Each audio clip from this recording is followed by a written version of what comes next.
All right, we are live. This is Crash Canon. I am Chris, and I've got a guest today. Why don't you introduce yourself?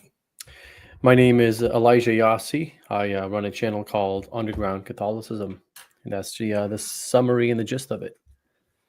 Yeah, and a lot of what I've seen on there is discussions with Orthodox related to Orthodox discussions, and other things about the Vatican, the First Vatican Council. Yep. A lot of good stuff that you can learn on his channel. So go check it out if you haven't. But in the meantime, you're here for this show, so let's get it rolling here. So I appreciate it. Yeah, thanks for having me on, brother. Just wanted to say thank you for inviting me on. You and your brother have been very, super nice to me, so I appreciate it. Absolutely. And I did find, since you guys were so kind to tell me the name of your old music group, I did find some of the videos from you guys back in like 2013 or whatever. Sorry to hear that. I know it reminds me of I was doing the same thing, not the exact same thing. I wasn't doing Christian music back then, but I remember that phase of my life. It was fun going back and seeing your guys' stuff too. Yeah, it's really. I was actually just watching one a couple days ago. I was like, oh my gosh, what was I doing? I hope with with fond memories of that time in your life, though. We'll put it that way. Okay. So, question for you: are you do you attend one of the Syriac, Chaldean? Are you the same as your brother with all that? So I go to different parishes depending on the Sunday. I'll go to a Latin mass on some Sundays. Other Sundays I'll go to a Chaldean mass. And occasionally I'll go to a Syriac liturgy. And you guys are both baptized though in the Syriac, correct? Correct. Baptized, confirmed, because they do all that as infants. Okay. In the Syriac church, and then received first communion and made my first confession in the Chaldean church. Oh, okay. All right. Yeah. I know there's a lot of those, at least in this area. So probably at least a few to choose from. Do you prefer a specific liturgy or not really? Or I prefer the Chaldean liturgy, the Latin mass, and the Syriac liturgy. I prefer all three of those. And for me, the Latin mass is the Latin mass, right? No matter where you go, it's the same. So it's always done well. The Chaldean mass, it can be done well and it can be done poorly. When it's done well, it's absolutely beautiful and gorgeous. So it just depends on, kind of like a Novus Ordo, you have some really good, but in the Chaldean, it's not like that broad. It's like the difference is very fine, but it's very subtle, but you can kind of sense when it's done right. It is a beautiful, beautiful liturgy. So, but I do miss the way it used to be done about maybe like 10, 15 years ago. Was it because of a change in priests or the patriarch? Yeah, the patriarch held a synod and they changed it. So I prefer the old Chaldean liturgy. When I used to live in San Diego, I wasn't aware that the Eastern liturgy could change via synod. That's interesting. Yeah, they'll change it and then they'll send it to Rome for approval. Is the synod thing more of an Eastern Catholic thing then? Yeah. So the Syriacs do the same thing. The Chaldeans. I mean, every Eastern rite, they have, they govern their own churches, right? So right. They're just in communion with Rome, unlike the Orthodox. Correct. Yeah. Right. So I guess Pope Leo has probably given you guys some hope for the future of the Eastern liturgy with some of the things he's been putting out. Is that accurate? I'm not really aware of anything. What do you have in mind? Oh, because he did a whole speech on how important it is that the Eastern liturgy be maintained. Oh yeah, and that how the Roman Rite should be capturing some of that mystery and essence that the Eastern Rite has been holding on to for like the history of the church. What's funny about that is that's what Vatican II said. Yeah, pretty verbatim, right? So I people hate on Vatican II, but if we just followed Vatican II, I think the church would be better than it is today in the liturgy, at least in the Novus Ordo world. And then the Eastern rites won't have Latinizations. So if we just did those two things, we'll have reverence increase drastically in the Novus Ordo rite. And then you'll have the Eastern churches keeping their identity and their tradition and not trying to look so Western in a sense. Do you feel like the Eastern liturgy is moving Western? No, I think it's moving Eastern. I mean, it was that's good. Western, but you can see like some of the Chaldean churches, they're really trying to bring back the iconography. You'll see like iconography in the ceilings and stuff like that. And I just love that stuff. So they're bringing that back slowly but surely. There's some Eastern churches that are more Latinized than others. Mhm. So I think the Syriacs are more Latinized than the Chaldeans.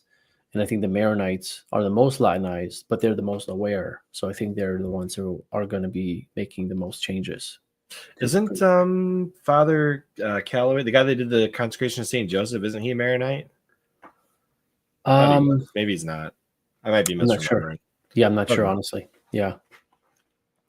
It's possible. I guess that brings up one other thing. Do you feel like the Eastern essence is captured well in the Eastern Rite churches in the United States, or do you think that it's better still over in the East, in the Middle East areas? I think it depends on parish to parish. Mhm. I'm not sure if it's so, and that's the reason why the patriarch wanted to create a liturgy. Not create a liturgy, but modify it and change it up. His main reasoning is to create unity, because all these parishes from different countries in Middle East and Australia and here, and they're just doing their own thing.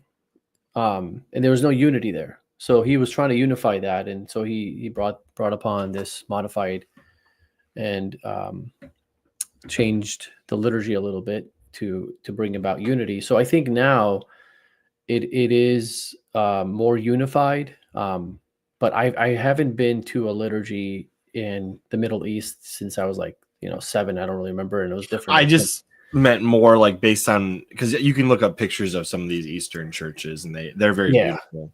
Yeah, honestly, like I think now, because of the new patriarch, they're more unified. So if you went to Iraq, you'd probably see the liturgy the way it's done here in America. So I'll give him that. Right. I'm not a big fan of the patriarch in the Chaldean church right now. I'm not a big fan of him, but I'll give him that, because unity is good, right? We all want to be unified in these things. I just wish that he would have, not he, but the synod and him together, they would have just kept the roots of the beauty of the mass, the tradition. I'll give you an example. So there's some things that they did that just don't make sense. So there's a hymn in the Chaldean church that says something along the lines of, on the altar are the bread and wine, or the body and blood of Christ, right? Mm-hmm. Well, he says the body and blood of Christ. On the altar are the body and blood of Christ. And that's when they first bring them up.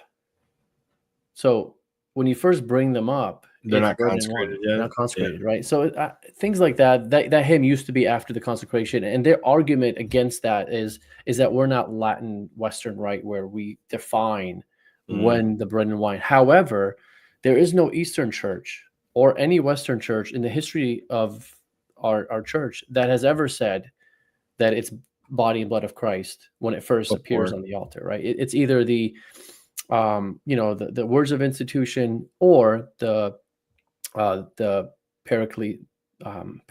I'm forgetting the word, but when the Holy Spirit comes down, that's a friend of mine, my wife's friend. So we're very good friends with them, the Hermes. So yeah, that's kind of confusing, right? Because that language doesn't make sense. So things like that, I wish they would have epiclesis. Thank you. Things like that, I wish they would have just, made sure it was orderly in a sense, right? Kind of like with, I guess my only example I can think of off the top of my head, because I've just recently discussed this, is the exchange of the kiss of peace, the handshake of peace that we do in the Novus Ordo, like literally in the middle of where it doesn't make any sense at all. Yeah. Well, in the Chaldean church, there is the sign of peace, but it's different. Isn't it towards the beginning of the mass? No, it's not towards Oh, the it isn't. beginning. It is like kind of like towards the middle-ish. But it's not after you consecrate the bread and wine into the body and blood, right?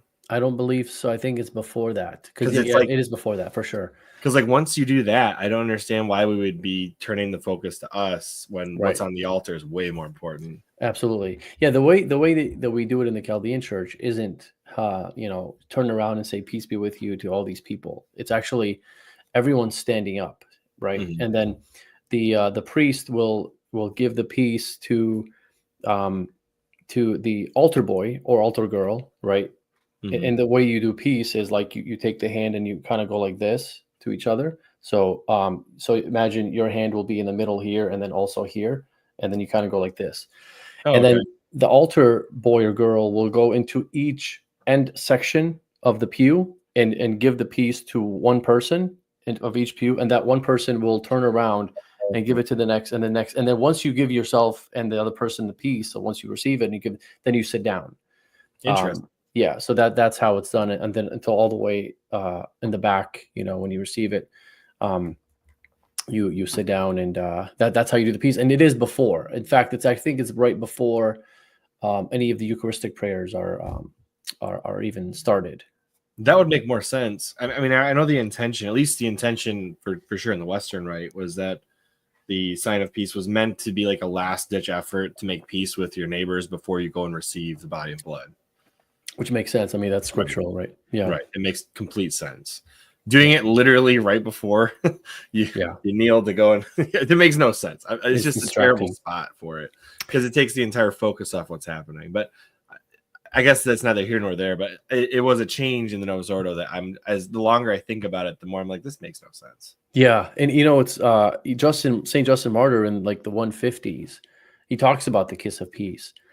But I think he is talking about it amongst the clergy on the Right. altar, not so much the people. So, but he's very unclear about that. But I think that's scholarly consensus on that. Makes sense. Yeah. So how on like I guess the best question to ask you at this point would be how did you end up starting your debating with the Orthodox Church clergy, people, et cetera, et cetera, et cetera, and what motivates you to keep doing that? So that's a very good question. So I have to go back 20 years, right? I was 20 years old, and I had become Protestant from being a Creaster Catholic, Christmas and Easter Catholic. Right. Never practiced. You've heard the story from my brother, I'm sure. Yeah, I did hear at least his side of the story. It's the same story. So at least up until the point where I started going to the Eastern Orthodox apologetics, because he never really got into that. So I got into Protestant apologetics when I became Catholic. So I reverted back to the faith from Protestantism after I discovered the Church Fathers. And then when I became Catholic, again reverted, I was going against Protestants apologetics. And very early on, I was like, this is not the future of apologetics, because this is too easy. Like Protestantism is like anybody can deal with this. This is like child stuff. That was like back in evangelical, and I think Anglicans, and there are some sects of Protestantism that are more difficult to deal with, that are more high church, right? So they have sacraments, they have what they call bishops and priests, and they have all these things that we have, right? And some of them will believe in praying to the dead, and they look Catholic, and some of them look more Catholic than we do sometimes. So those are the more Protestants to take more seriously. But I was dealing with evangelicals, fundamentalists, the suit wearing, Bible thumping, the Bible says you should call no man father kind of thing, that kind of stuff. And when I got bored from that very quickly. I was like, this is just like too boring. So I got into Eastern Orthodoxy for this reason. Is I used to be on a message forum called Catholic Answers. I don't know if you ever were on there, but it's no longer available. Like the forum that was on the official Catholic Answers website? Okay, I remember that existing. I don't think I ever went on it. Okay, so it's Catholic.com, and it was one of the more popular forums in the Catholic world, if not the most popular one. And so I started seeing a trend of Catholics leaving the faith for Eastern Orthodoxy because of the papacy. Oh, okay. And I was like, huh, I wonder what's happening here. So I was kind of curious about that.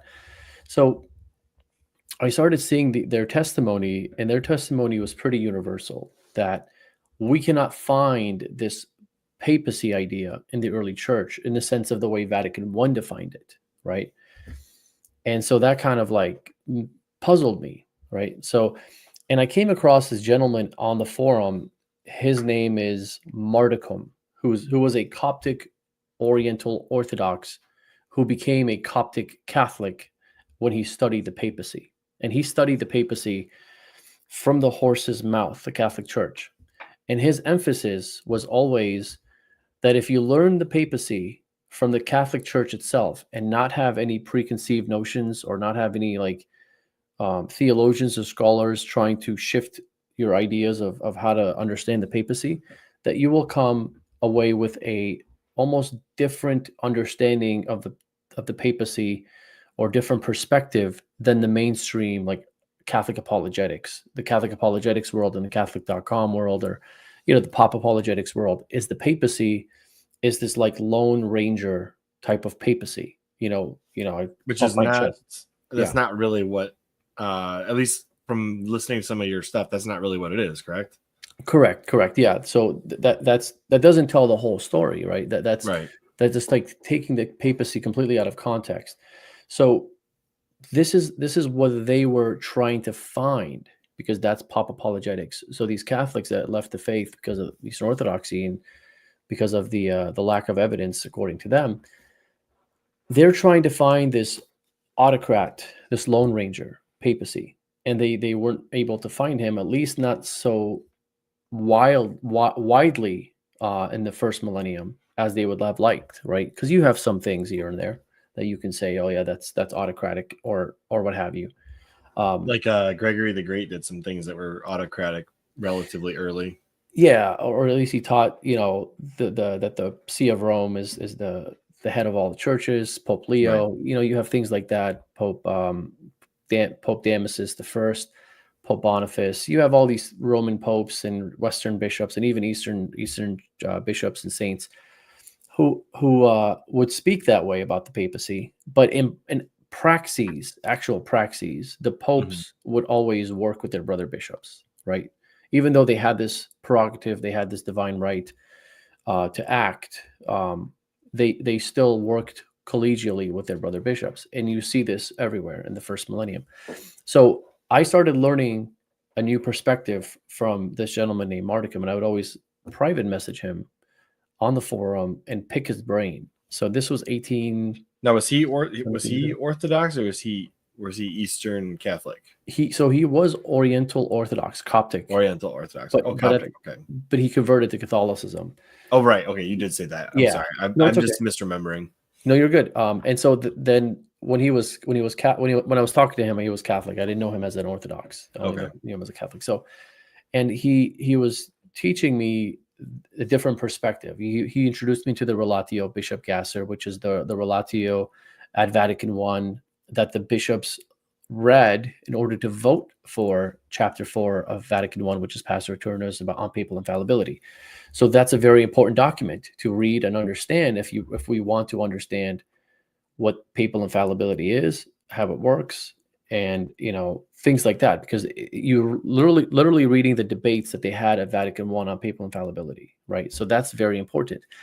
Vatican II actually quotes from the Relatio 4 times, and it's known as the official interpretation of Vatican I's papal infallibility. So it's an important document. So he introduced me to it. I read it, and he introduced me to other things to help me understand how the papacy works. And so that's the beginning of my interest in Eastern Orthodoxy. So now my goal, you said, why did I get into this? The reason why I got into it, the main reason, is to keep Catholics Catholic. From falling into that trap. Correct. That's my main ministry, right?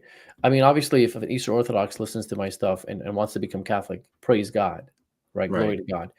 But my main focus is I'm targeting Catholics to help them understand the papacy so that they remain Catholic. So now, if you have a proper understanding of the papacy you have a proper understanding of Vatican I, then you can see the first millennium church had this understanding all over the place, right? It's not like seldom, it's like here and there or never, depending on your understanding. No, if the right understanding shows you that the papacy is everywhere in the first millennium, it's in the first century, second century, third century, all the way up to the Great Schism of 1054, and then obviously after that and beyond that. So that's the gist of why I got into this. So you were worried that with especially with people discovering orthodoxy online, there was a chance Catholics would fall away, and you were hoping to prevent some of that, and maybe in the process convert a few Orthodox over to the Catholic Church. Correct. Yeah, and sometimes I'll get messages from somebody that was Eastern Orthodox say, "Hey, I listened to your stuff, and I learned a lot about the papacy, and I became Catholic." Praise God, right? Because I want people to become Catholic. I'm not against that. Obviously, I'm Catholic, right? Yeah. But the videos that I make are for Catholics, and if you're Eastern Orthodox, welcome. Please listen to them, and I hope you become Catholic, kind of thing. Yeah, absolutely. And I hope at some point maybe this podcast will help some people find, through people's stories, their way to the church as well. Absolutely. Yeah. What would you say is usually a sticking point for people in the Orthodox Church? I know the filioque it's obviously usually the mic dropper for a lot of them is that you change the Nicene Creed and da. But is there anything else besides the filioque that really like you found is a common denominator for the Orthodoxy? Maybe, I know you said the papacy, filioque. Is there anything else specific? Well, it's funny because it's like asking what do Protestants believe, right? I think it depends on each Eastern Orthodox person, right? So you have like some Eastern Orthodox who have issues with purgatory, and some don't. Some Eastern Orthodox that have issues with Immaculate Conception, and some don't, right? So it's hard, but they all agree on two of those things which you mentioned, and there's things like the atonement of Christ, original sin, right? Some Eastern and there's like these Eastern Orthodox debates online amongst each other of what is original sin. Some will say, "Oh, it's the Catholics are right about original sin," and some will say, "No, the Catholics are wrong." So, and I don't know which one's the official position, right? Because who's going to settle that? And they both quote their own saints, their own fathers, and then they're both looking at the same text and interpreting it differently. So that's going on, but they all agree on those two things that you mentioned, which are the two sticking points, the head of all sticking points, especially the papacy. The papacy, I think, is number one by far, and filioque comes second. What I've been noticing though is that when Eastern Orthodox look into the filioque, that's the quickest way to Catholicism, because the fathers are very clear on the filioque. The fathers taught the filioque. Yeah. And once you see it, you're like, you can't unsee it. Like how can I unsee or undo what I just read? Like these fathers clearly teach the filioque. Doesn't it essentially come down to the fact that there was heresy going on? So they're like, okay, we have this truth. We can insert it right into the Nicene Creed. We all believe it. So it doesn't really matter if we add this line because it fits in line with everything else. Yeah. Is essentially what happened. Because there's this whole thought process I've seen online where they're like, well, we said we would never change the Nicene Creed. And in essence, that line doesn't change the Nicene Creed or the understanding at the time of the Council of Nicaea. Is that accurate? Correct. Yeah, correct. I mean, you had that filioque added in the 6th century by the Spanish bishops already, right? Mm-hmm. So, and the Nicene Creed had modifications after what they said, it's not supposed to be changed, right? Right. Yeah, I've heard that too. So it's so funny that's even an argument. It's a really poor argument. Kind of shoots yourself in the foot. But go ahead. I'm sorry. It does kind of crack me up every time that that headline, oh, the Patriarch of Constantinople is coming into communion with the Pope, and they're talking about ending the schism. And I'm like, yeah, but that's just one of the patriarchs of like I don't know how many there are. Well, he's their head supposedly, right? But he's the decorated head. I don't think he's a real He's head. symbolically the head Yeah. because, I mean, really, if you went to Constantinople, you're going to what, Turkey? So you're not. What is it? What is the name? It's oh, I can't think of the name of the city anymore. Istanbul. Yeah, it'd be Istanbul, Oh, right? Istanbul. Yeah. Yeah. Yeah, Yep. yeah. So Yeah. like you're going to like, you know, Muslim HQ in Turkey, essentially. Yeah. Yeah. It's a very, very small Yeah. portion of Eastern Orthodoxy is that Constantinople See, which in the early church was major, right? It was the head of all Eastern churches at some point. You could almost make an argument, even though it doesn't quite work the same way, that what King Henry VIII did was effectively similar to what the Orthodox Church did during their split. You could end up with a national church. It's not exactly the same. You know, it wasn't because of a divorce of the king or anything, but Yeah.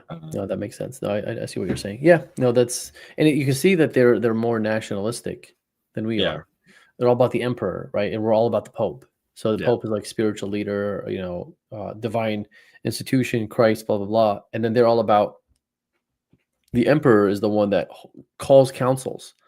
The emperor is the one that you need in order to have an ecumenical council. So for them, without an emperor, you can't have an ecumenical council. So they don't believe that there can be any because we've essentially ended all monarchies.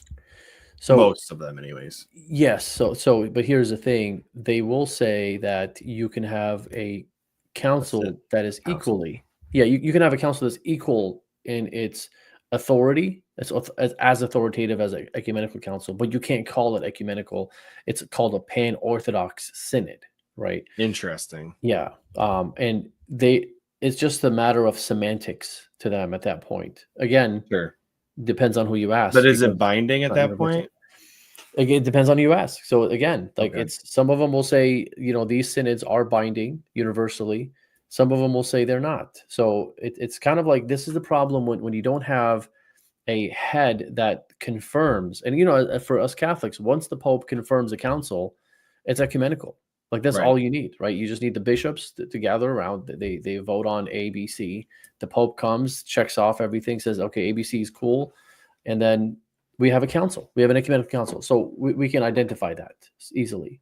For them, it's like debates on whether that council is ecumenical or that synod is ecumenical. Do we have 8 ecumenical councils? Do we have 9? Some of them say 9, some of them say 7, some of them say 8, and then others say we have 7, but the other ones are called synods. They're the same as in authority, but they're not ecumenical councils because we don't have a emperor to bring everything together. Now, it does kind of crack me up yeah, with the pick and choose councils thing, because I mean that's really what the old Catholics did in Poland and is it Sweden or Denmark, one of those ones, yeah. where they essentially just say, okay, we're good up to Vatican I, and then no, we're done. And Yeah. it's like, well, so where do you jump off at? Which council did you decide was the bad council to leave? That's the funny thing. I mean, at the end of the day, you just make yourself your own pope, your own authority. It's just easier to believe that Christ set up a church that has a hierarchy, that has authority, that has apostolic succession, and it's almost like there is this arc that left, that kind of like that kind of started going off on like a ship, and that's the church, right? And whoever's Right. inside that ark is inside the ship. Inside the ship is inside the ark, inside the church, I should say. And whoever's outside of it is outside the church, right? And that's what Saint Irenaeus talks about in Yep. 180 AD, right? He's like, he's I talking love about, Saint Irenaeus. He's one of my favorite saints. isn't that cool? I mean, he talks to these heretics, and he's like, all right, show me your list. Show me your succession. Like, who are you guys, right? They just came along. It's like Protestants. He's like almost like talking to Protestants. Like, who are you guys? You guys just came along out of nowhere. Gnosticism was like early heretical Protestantism. Yes. Yep. And a lot of those, like literally Protestantism and modernism, are like the arc back into Gnosticism and all the heresy and errors that were there. Absolutely. Yeah, I agree. It's And Protestants want to do salvation, no works, and they have all these crazy ideas that are entirely, you can find them in the old Gnostic Gospels, like the same ideas. and you see like heresies of Protestantism in the early church, like Yeah. Mary having other children. right? Because the church fathers were going against that. They were writing about somebody to somebody, right? They're not just like arguing this for fun. Like, let's just have fun and argue this, right? They're writing against somebody. Any of those arguments could have put them at, at the edge of a sword. So like, you don't mince words. You're going to say exactly what you want to say to exactly who you want to say it to. Yep. Absolutely. Absolutely. Yeah. Yeah. I love the whole discussion with Irenaeus on Mary being the new Eve. That's like one of my favorite parts of the whole against heresies. Yeah. That's the seed of the Immaculate Conception for some of us, right? That's how we argue for it. So new Eve, sinless Mary. What one did, the other undid. Same thing with Christ and Adam. Yeah. It's beautiful. And it goes, the cool thing about it is like, it is such a consent that universally consent patristic teaching. So all of East and West affirm it. You have Western Latin fathers very early on. You have Eastern fathers very early on. You have Syriac fathers very early on. All of them affirm. And this is what actually I had a 2-on-2 debate on the Immaculate Conception. It was William Albrecht and I versus C.J. Cox and Turton, right? And I said, I asked, I think it was CJ that I asked this question to. I said, all the fathers believe in the new Eve. I said, do you believe in it? He goes, no. I was like, so it doesn't matter if I sit here and I give you church fathers that believe the Immaculate Conception, Western Rite, Eastern Rite, universally, all of them taught explicitly. I said, it wouldn't matter to you, because if I'm sitting here telling you they all believed in the new Eve of Mary and you still don't believe it, right? Then at the end of the day, you don't really care about what the church fathers taught. Let's be honest. Like you're just trying to argue with me at this point, right? Yeah. And and he's like, yeah, I just care about what the scriptures say. But that begs the question. Well, who put the scriptures together? That'd be the early church, right? And the early church fathers would have a big part in making sure that promulgates throughout the church. Yes, and the other, to go a little further than that, what I always like to tell folks is it's not the church fathers versus the scriptures. That's not the way to look at it, right? It's the church fathers' interpretation of the scriptures versus the modern Protestants' interpretation of the scriptures. At the end of the day, those are the two options we have.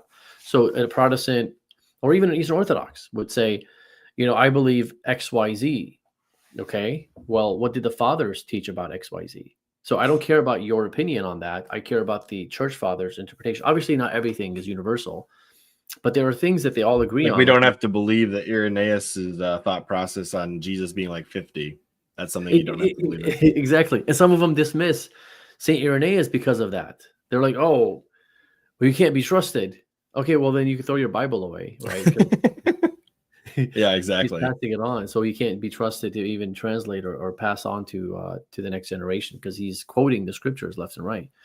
So they have a problem with that because Christ says, well, not Christ, but the Jews tell Christ, you are not yet 50 years old, and you think you've seen Abraham, and that's where Saint Irenaeus is getting that 50-year-old thing. So, do you ever listen to Sam Shamoun? Yeah, I've been on his show like a few times, but that's right. That's right. I'm sorry. No, it's okay. I love his discussion on theophany and all that, where you talk about like Jesus meeting all of the fathers prior to the New Testament, and it's like, wow, that's super cool. Like to think about it that way. Yeah. Because when I'm reading the Bible, I don't necessarily think about Jesus being in the Old Testament, but then when you reread it after thinking in that way, it's like, wow, he's all over the Old Testament. Oh yeah, all over. Yep, absolutely. Absolutely, it's beautiful. Yeah, he's good. He's good at that stuff. He's good at Islam stuff. So yeah, I stay away from that. That's beyond my pay grade.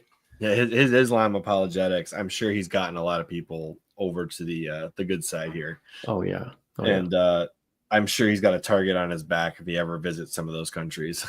Like absolutely. They probably would love it if Sam Shamoun stopped being apologetic against the Muslims or stop by. Yeah, stop by. Yeah, I think Sam's smarter than that. Yeah, absolutely. Yeah.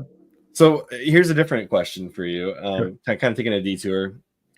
Do you think we're kind of in a modern iconoclast phase of the church, especially with the Latin Rite? Because I see all these like just plain white walls in brand new churches.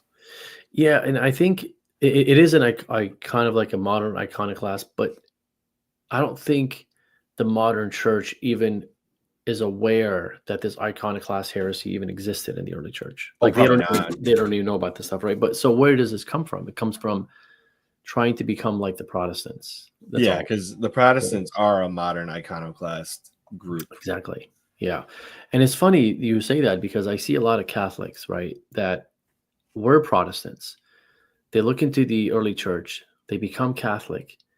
And the Catholic Church, the hierarchy, are trying to become like the Protestants. And it's like, look, all these converts are becoming Catholic because they want that authentic Yeah, Catholic taste, right? And then they become Catholic, and what they end up with is this like bland yeah, version of it, right? And it's like they gotta drive an hour just to find a nice parish. Forget Latin Mass, like of course there's Latin Mass, but like even a nice Novus Ordo, Reverend Novus Ordo, right?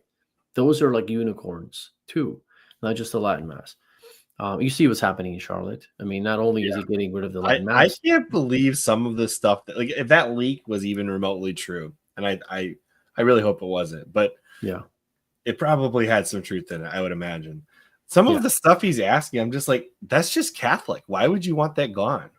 yeah, yeah. Makes no That begs the sense. question. Yeah, that's we'll just leave it there. Yeah. Yeah, Like, I'll never understand why when the rubrics call for, they call for communion on the tongue, but hand where applicable, et cetera, et cetera. Why would you ever say people can't do that? You know what I mean?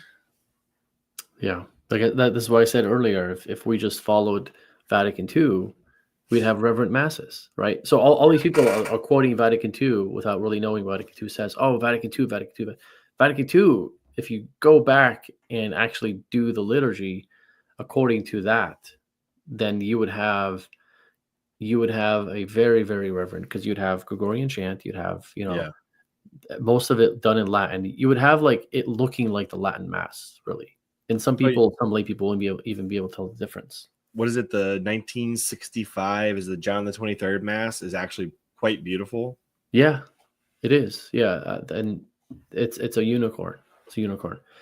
Can't really In find Mich- anybody celebrating it, but no, now in Michigan, we're pretty lucky, right? We have a lot of different taste of liturgies. we're So just like, missing the ordinariate. that's the only one. Yeah, that's the only one I that we're so missing. wish I could go to one of those. I just can't find anything anywhere within driving distance to try it. I've been But to two of those. Actually, I that's actually where I met Eric Ibarra. okay, I okay. was in Orlando for like a business trip, and he goes to an ordinariate, so I actually surprised him and showed up to his liturgy, to his mass, and it was an ordinariate. So, and then I met him afterwards, and then the other time I've been there is I used to live in San Diego, and they used to rent a parish, like a Novus Ordo parish, and they used to do the ordinariate there. So I've been to that Really? two times. Yeah, two. So I've been to Huh. three So they total. just didn't have a building in the area, so they would rent the Novus Ordo. Yeah, and it's funny because they wouldn't even do the liturgy on the main church. It's like there's this like Eucharistic adoration, like Oh, two like a smaller pews. chapel. It's like two pews, and there's Yeah. like six people. So it's so funny, yeah. But it's very reverent, and the language is beautiful. Um, but yeah, it's more beautiful than your typical like your typical Novus Ordo. So sadly, I did find out recently if a priest is celebrating a private mass, one not available to the public, they can pretty much do whatever liturgy is within their within their realm of understanding. Because I've heard some priests who aren't like TLM priests will do a TLM on their own and maybe have a couple people with them when they do it. just like they're persecuted. Like I got to do this in hiding. Closet TLMers. Well, allegedly that's what our Pope was doing. So who knows? But Mhm. Yeah, our Pope, you can see that he doesn't shy away from the Latin. no, he doesn't at Yeah, all. Which yeah, I do like. I just hope that at some point he repeals some of the acts of our previous pontiff. yeah. Hopefully, I don't know if he will, because although it's just a motu proprio, which would not be hard to do, but yeah. it is It's just a matter if you want to or not. That's all. right, right. Yeah. I think he at least will loosen it up. We'll see.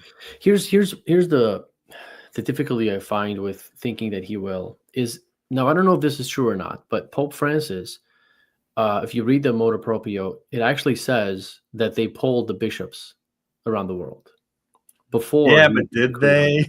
But that's the thing. Like, I don't think they did. I don't know. So whether Or they did, maybe they only had some respond. Like, I mean, really. So when you put a poll out into the ether online, yeah. who's most likely to respond?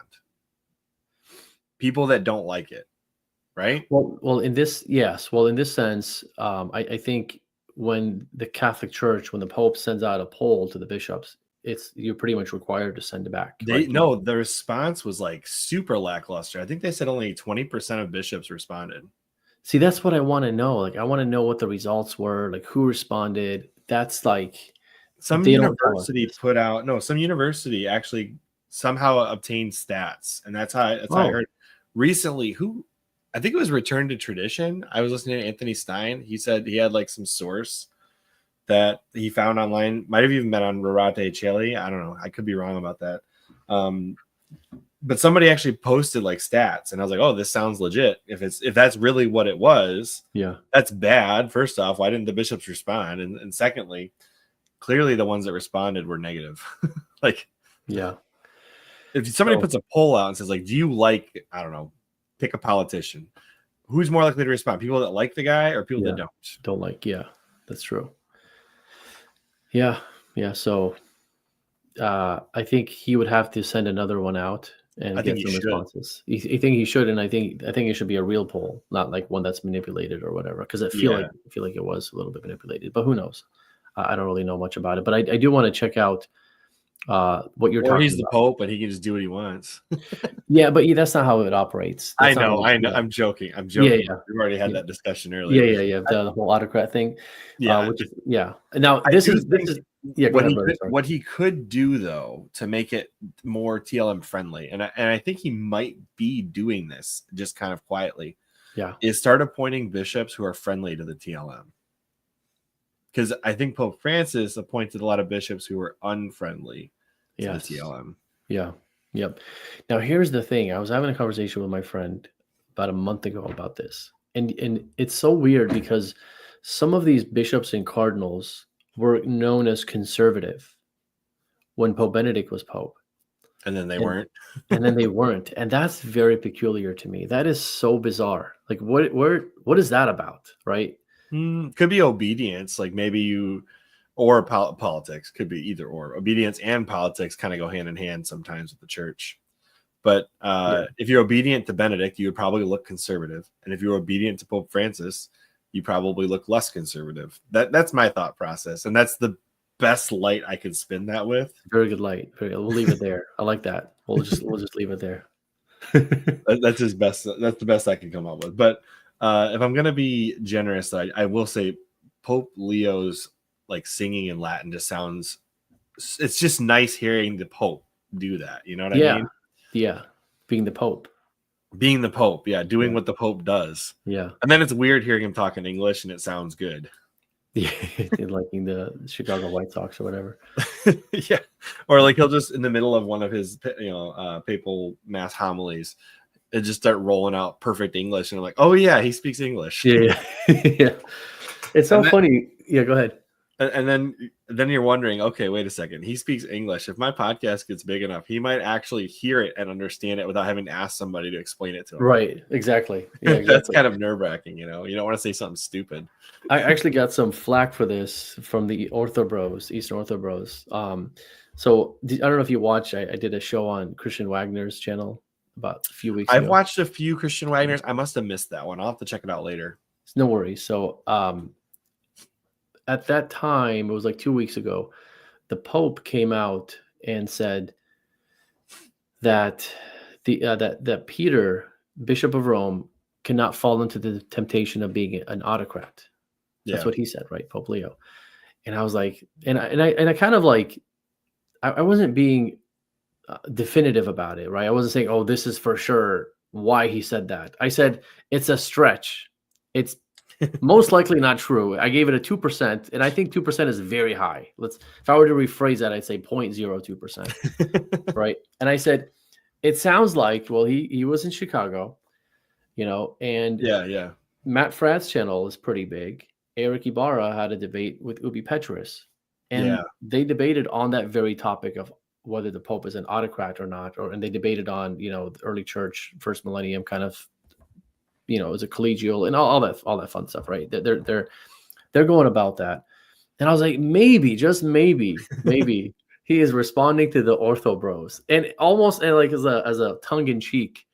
And I got flack on that. I was like, wow. And then I posted a little GIF from Kevin Garnett saying anything is possible. Anything is possible. Who knows? Yeah. Who knows? But probably not. But who knows? I guess in this case, any given Sunday might actually make sense for the church and not just for football. Yeah, exactly. Any given Sunday. But now here's the thing. They focus on that, right? Of me saying, oh, but they don't focus on the fact that Pope Leo actually said that, which goes against their preconceived notion of the papacy. So the person who is actually in office is affirming what Elijah Yassi has been saying all these years that they were making fun of me about. Oh, you're an idiot. You don't know the papacy. It's autocratic. I'm like, okay. So the Pope that actually sits in the chair saying it's not, and he calls it a temptation to be an autocrat.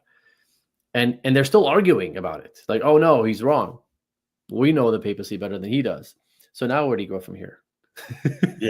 Yeah, that's a good point. Yeah. It's funny. I think the only time you could make the argument that the papacy was autocratic was when the papacy actually controlled regions, when they had politics at bay, like Alexander VI trying to reunite all of Italy under his son Cesare Borgia, right? Yeah. These are the kinds of things where you could probably make the argument that the Pope was acting like an autocrat, but he had to. It was a necessity. Well, now here's the thing.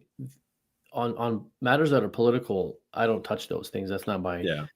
For me, it's dogmatic, right? Papal infallibility. So right. There's not a time in the church, in the history of the church, where the Pope has ever decreed anything that has to do with faith or morals that was done autocratically. Not once. In fact, we are the ones who get accused of having an autocratic ecclesiology, while we are the ones who are holding all these ecumenical councils. Right.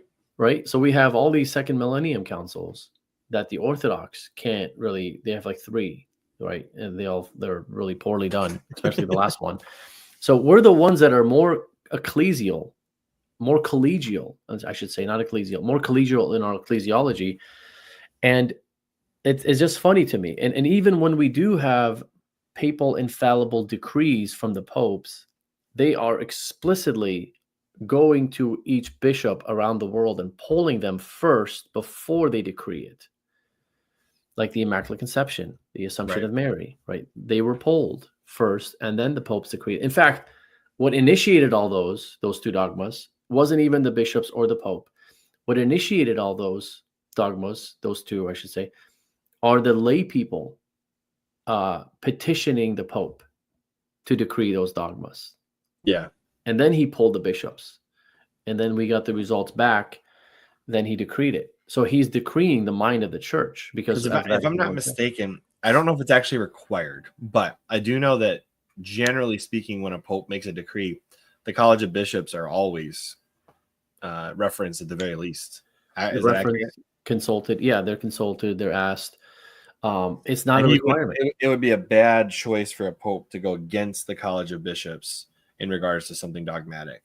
Well, he can't, because that's what I'm saying. Like, that would be essentially, you'd be outing yourself as an anti-Pope at that point. Yeah, exactly. Because what we believe is that the Pope and the bishops cannot be in contention with each other, right?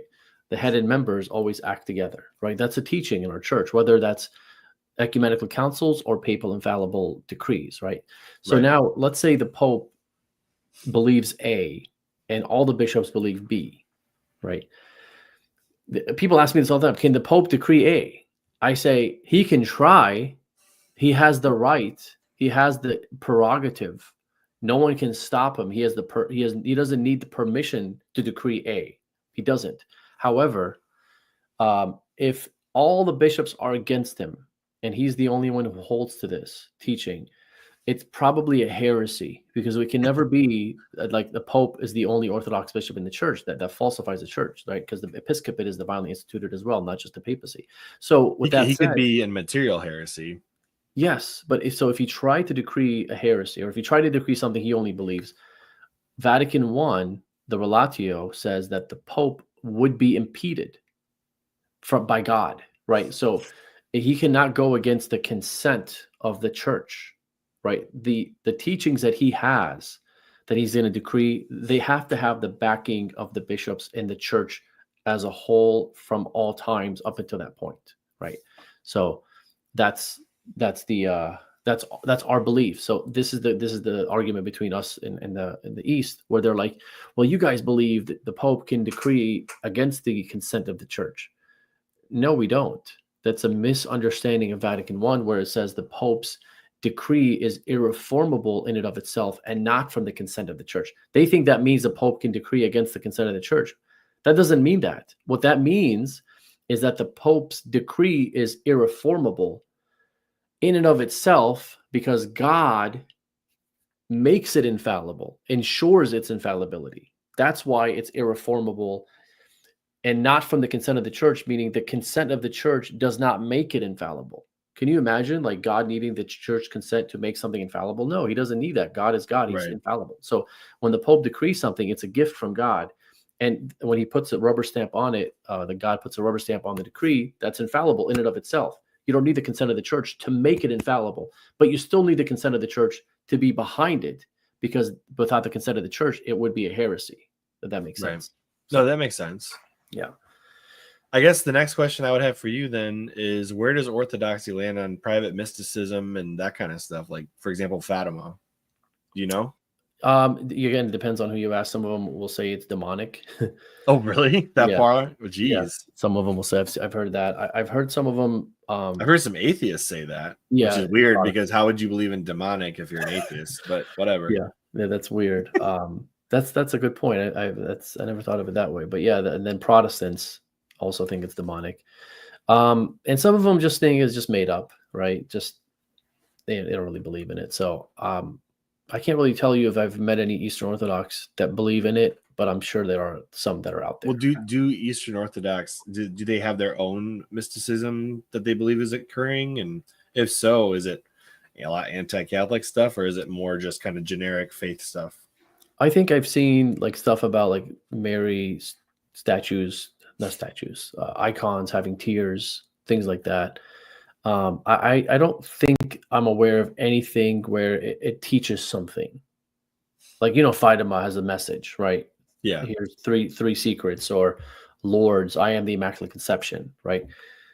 Confirms dogmas that we have, right? But they don't have things like that. But I do know that the Coptic Church has Our Lady of Zaytuna.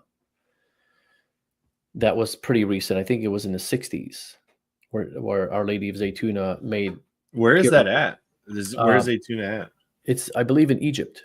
Egypt, okay. Yeah.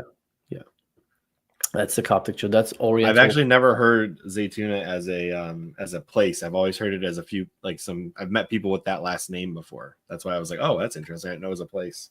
Well, that just means olives. Is that what that means? Zaytun. Well, yeah, we use that word in Arabic today still. Like, that's how we say olive. Like, oh, I want some zaytun. Interesting. Yeah. There's only a few words that I've heard in Arabic where I was told what they meant. We had a professor when I was at University of Michigan at Dearborn who would make fun of people's last names, especially ones that sounded like Arabic words. Like there was a guy whose last name was Zubor. Okay. And he said that meant something that he wasn't allowed to say out loud in the classroom. Oh, okay. And I was like, oh, okay. Yeah. So then I had to go look that up, and I was like, well, I probably shouldn't say this on the podcast either. But, if you want to know what that means, if you're listening, go look it up. That's hilarious. That's hilarious. Yeah. So you're have you told your listeners where you are? Because I don't want to say where you are if you haven't. Southeast Michigan. Okay. That's as close as I'll get with my location. Yeah, that is not. I was gonna say Michigan, so that as long as Archdiocese of Detroit represent, right? There you go. Yeah, we're under Archbishop Edward. I'm sorry, Your Eminence, Archbishop Edward. There you go. How is he, by the way? How is he? Yeah, like is he? I've heard from people. I'm not gonna give their titles or names or anything, but it seems like they like him overall, other than him having to implement Traditionis Custodes. If he didn't have to do that, they'd probably like him a little more. Yeah. So I take it you know a lot of Chaldeans then. From the University of Michigan Dearborn. Yeah. I knew like 5 or 6 ish. There weren't a lot in the engineering courses that I was taking. There was a lot more Arabic and Indian individuals that were of the Muslim and Hindu variety. Yeah, in Dearborn, it's like, man, it's like it's like driving through Iraq when I go to Dearborn. Yeah. I mean, it's a huge mixture of different people. There was one girl that I went to school there with, and she had family in the Middle East, and she was very worried about some of her relatives with regards to what's going on over there. And I can't believe no one really talks about it.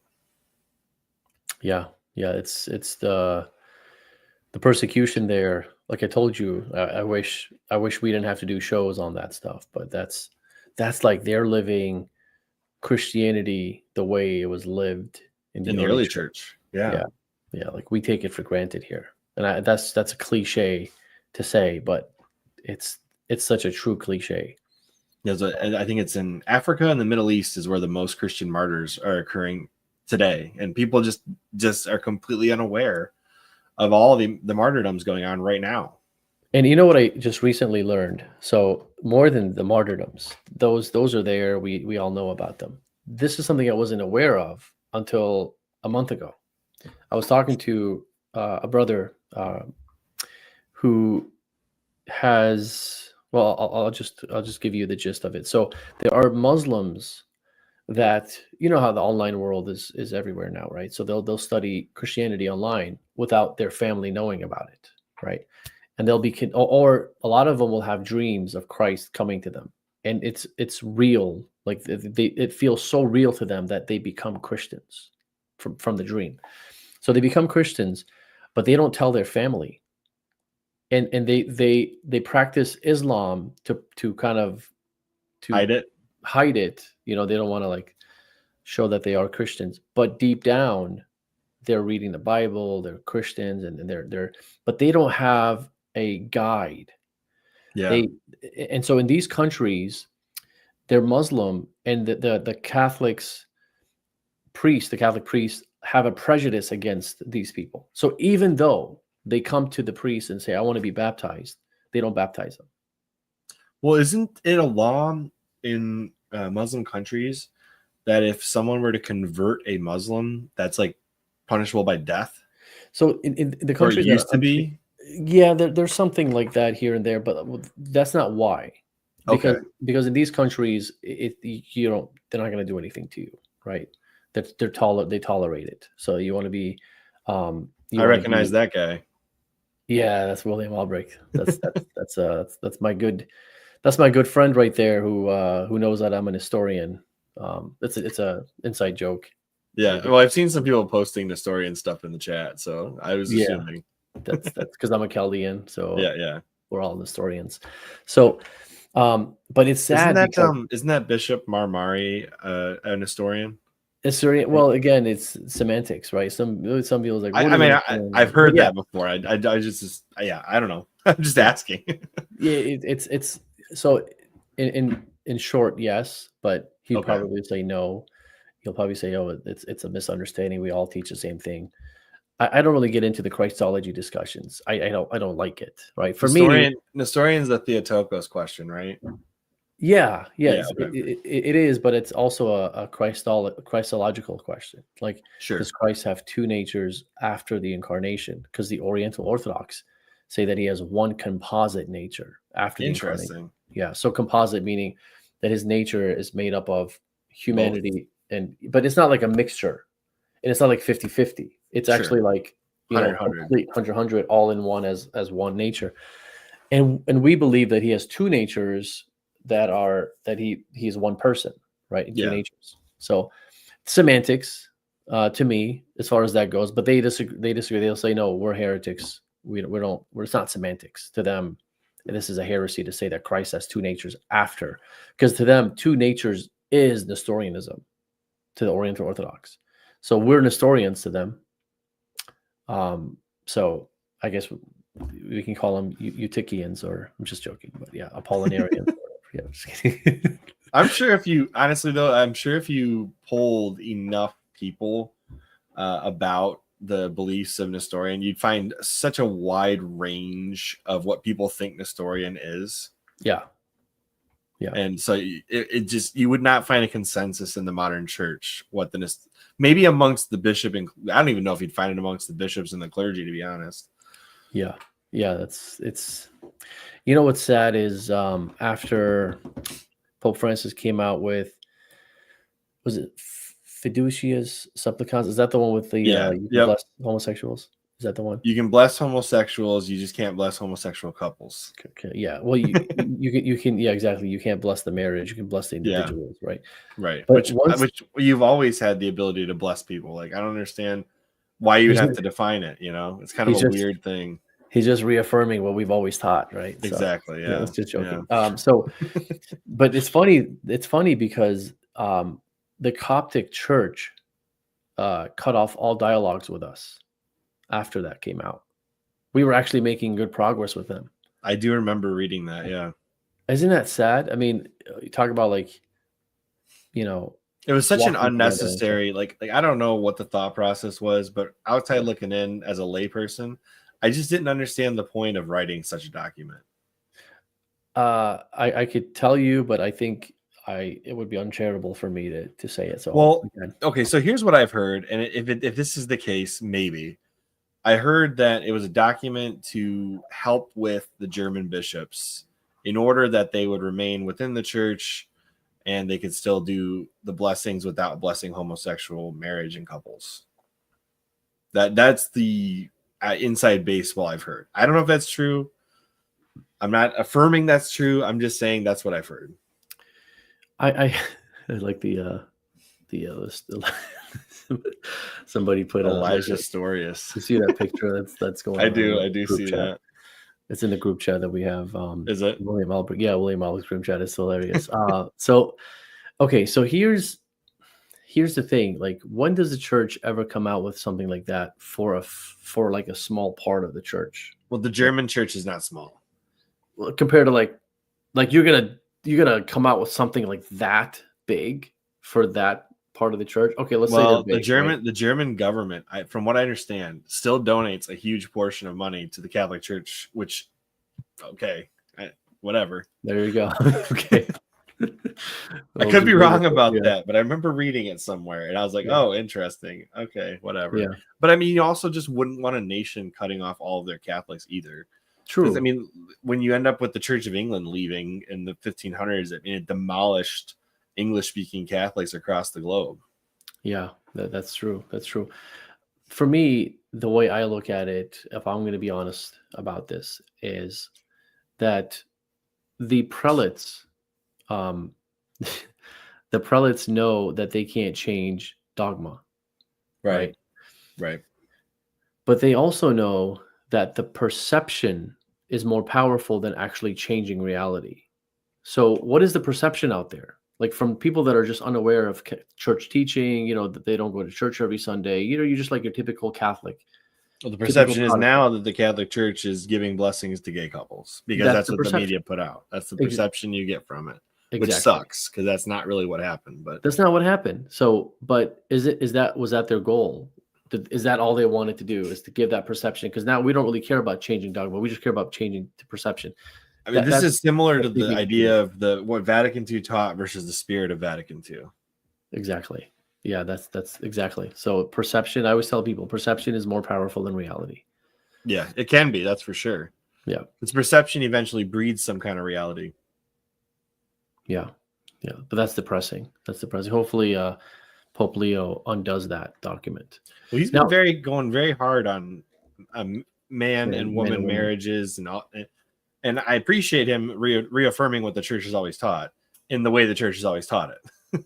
You know what's funny is when we had Pope Francis and he would say things like that, everyone would get so excited. I'm like, what's the big deal? Like, it'd be like, beast. Yeah, like, what do you? Oh, beast. Like, oh, seriously? Like, that's the minimum requirement of being a pope, to say a man and woman is where marriage is, right? The man is preaching the truth of the church. Yes, yeah. Based. That is based. It's like the least based, but it's based. It's the least based. It's minimum based.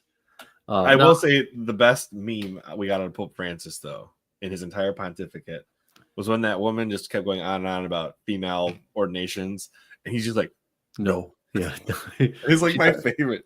She thought he was gonna, like, be sympathetic to what she's saying, and he just straight up shot that down. And that's what I No. like. It kind of shows, like, okay, because everyone thought he was going to do that. Yeah. Right. The whole synod on synodality, everyone's waiting for it. Mhm. And they don't. They shut it down. Right. And it just goes to show you that the Holy Spirit does work in the church, the ecclesiology. Now, there's nothing, in my opinion, there's nothing that Pope Francis has done that's considered heresy. Because I would agree with that. yeah, like the blessing of homosexual. Once you understand that, it's not heresy. It's just unnecessary. It's just imprudent, right? To even come out with something like that. I would It's not say that. heresy. Yeah. Yeah. My favorite response to that was, we already have a blessing for homosexuals. It's bless me, Father, for I've sinned. It's been several months since my last confession. Yeah, exactly. Yeah. Yeah. Anyway, I'm probably gonna get canceled off YouTube for that joke, but that's okay. Oh man, no, I hope not. Oh, I hope your channel grows, man. I hope your channel grows. I appreciate that. Yeah. So then I guess, are you feeling, we already kind of talked about the Pope Leo situation, but with some of his appointments, I know he's made, I think, 4 or 5 appointments to various higher up parts of the church. Have you been following any of that? I saw the one with the nun, I think, the street clothed nun. Oh yeah. But that actually, somebody corrected that. Her habit is just different than what we were expecting.